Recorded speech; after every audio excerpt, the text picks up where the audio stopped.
वित्त मंत्री कहती हैं कि हमने खर्च किया है, हमने खर्च किया है, हमने खर्च किया है, लेकिन बजट पढ़ने पर दिखता है कि हमने बेच दिया है, हमने बेच दिया है, हमने बेच दिया है। इस बार के बजट में सरकार ने मजबूती के साथ अपने संसाधनों को बेच देने के कई प्रस्ताव रखे हैं। अब इसके लिए निजीकरण का इस्तेमाल नहीं होता है, मोनेटाइजेशन का होता है। वैसे दोनों का मतलब एक ही होता है। सार्वजनिक क्षेत्र के 2 बैंकों को बेचा जाएगा। कौन से बैंक होंगे, हर बैंक वाला गेस कर रहा है। भारतीय जीवन बीमा निगम में सरकार अपनी हिस्सेदारी बेच देगी, इसके लिए आईपीओ लाएगी। गेल, इंडियन ऑयल कॉरपोरेशन, एचपीसीएल की पाइपलाइन को मोनेटाइज किया जाएगा, इसे भी समझें बेचा जाएगा। टायर 2, टायर 3 शहरों के हवाई अड्डे बेच दिए जाएंगे। सेंट्रल वेयर हाउसिंग कॉरपोरेशन के वेयर हाउस की भी हिस्सेदारी बेच दी जाएगी। National highway authority of India के 5 हाईवे को प्राइवेट सेक्टर के हवाले किया जाएगा। पिछले बजट में सरकार ने 2024 तक एनएचएआई की 6000 किलोमीटर की लंबाई के 12 नेशनल हाईवे को मोनेटाइज करने की बात कही थी।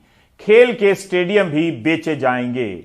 इसमें लिखा है कि केंद्र सरकार के उद्यमों को रणनीतिक और गैर रणनीतिक सेक्टर में बांटा गया है। स्ट्रेटेजिक और नॉन स्ट्रेटेजिक दोनों ही सेक्टर में सरकारी उद्यमों के निजीकरण या फिर बंद कर देने की बात कही गई है। एटॉमिक एनर्जी, स्पेस और डिफेंस से लेकर बैंक, बीमा, पेट्रोलियम और पावर सेक्टर तक, इन सभी में प्राइवेट सेक्टर के लिए नए अवसर बनाए जाएंगे और प्राइवेट सेक्टर ही चलाएंगे।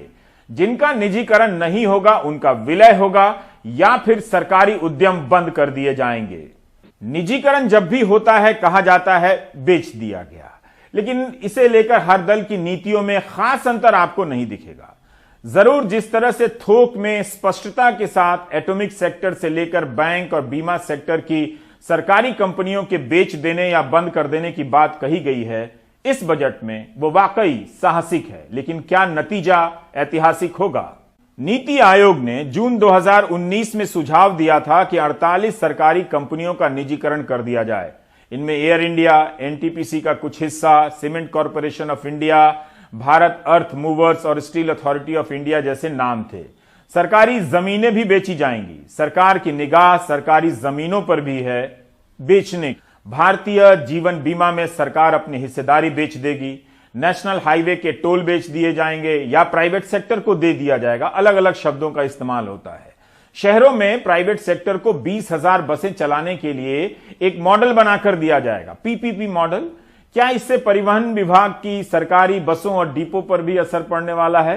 3 साल से पुराने मामले अब जांच के लिए नहीं खोले जाएंगे। पहले 6 साल तक की फाइल खोली जा सकती थी। 50 लाख से अधिक के मामले में ही 10 साल तक की फाइल खोली जा सकती है। प्रधानमंत्री आत्मनिर्भर स्वस्थ भारत योजना के तहत 64,180 करोड़ रुपए का प्रावधान किया गया है, लेकिन यह राशि अगले 6 साल में खर्च होगी। इस पैसे से प्राइमरी हेल्थ सेंटर और सेकेंडरी और टर्शियरी हेल्थ सिस्टम को ठीक किया जाएगा। जल जीवन मिशन शहरी योजना लॉन्च हुई है। 2.86 करोड़ घरों में नल के पानी का कनेक्शन दिया जाएगा। यह योजना भी अगले 5 साल में लागू होगी और इसका खर्चा होगा 2,87,000 करोड़। बुनियादी ढांचे के सेक्टर को लंबे समय तक का कर्ज मिले, इसके लिए डेवलपमेंट फाइनेंशियल इंस्टीट्यूशन की घोषणा की गई है, जो अगले 3 साल में 5 लाख करोड़ तक का कर्ज देने की क्षमता से लैस होगी और सरकार इसके लिए 20,000 करोड़ रुपए दे रही है।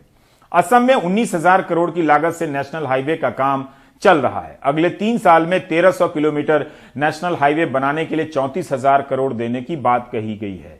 सरकार ने डीप ओशन मिशन के लिए अगले 5 साल के लिए 4,000 करोड़ का प्रावधान किया। इसके तहत गहरे सागर में खोज का कार्य संपन्न किया जाता है, खनिज वगैरह का गई है। एलपीजी और केरोसिन पर 40,195 करोड़ की सब्सिडी दी गई थी 2020 में।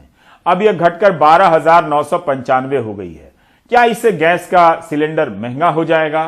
क्या जो गरीब लोगों को सब्सिडी वाला सिलेंडर दिया जाता था उनके लिए महंगा हो जाएगा? शायद हो जाएगा, बिल्कुल हो जाएगा। नेशनल एजुकेशन मिशन का बजट भी 7,500 करोड़ से ज्यादा की राशि उसमें कम कर दी गई है। ये तस्वीरें दिल्ली के टीकरी बॉर्डर की हैं, जहां दिल्ली पुलिस ने सड़क खोदकर लोहे की बड़ी बड़ी कीलें लगा दी हैं, ताकि किसान दिल्ली में न घुस आएं और ना ही दिल्ली से कोई उन तक पहुंच सके।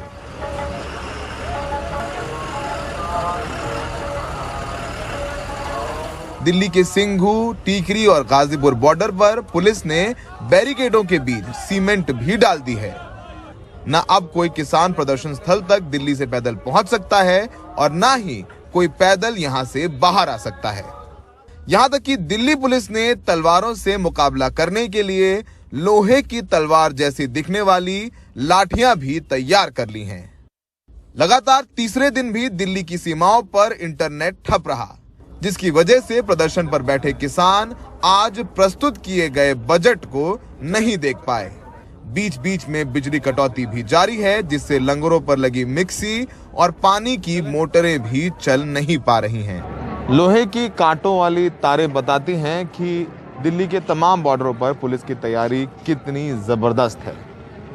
किसान कहीं आगे ना आ जाएं, इसकी तैयारी पूरी तरीके से कर रखी है। लेकिन सबसे बड़ा सवाल ये है कि इन तारों से, इन बैरिकेड से जो तमाम सुविधाएं किसानों तक पहुंच रहे थे, चाहे वो पानी हो, चाहे वो रसद हो, उसमें समस्या जरूर। बजट की कुछ बातें जो कि रवीश कुमार के थ्रू आप तक पहुंचाने की कोशिश की मैंने। अगर आपको सही लगे तो वीडियो को लाइक कीजिए। जय हिंद।